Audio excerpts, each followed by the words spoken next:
So we're from River Cottage, and Adam has designed this beautiful garden. It's a version of the market garden where we grow our veg at River Cottage. So we grow about 300 to 400 varieties at HQ, and just a small number here, but still a huge variety to show the public. This is going to be the cooking area of the garden by the time the show opens next week. And also in the cookery theatre behind me, we're going to have talks from our River Cottage team.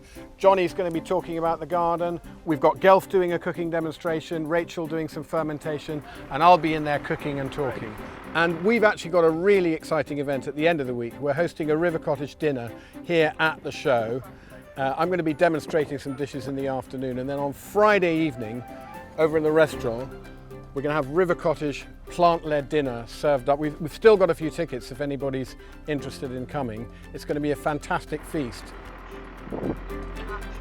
We're about to put up an amazing natural beehive, a hollowed out log, and it's not beyond the bounds of possibility that we will actually have bees move in during the show. That would be super exciting.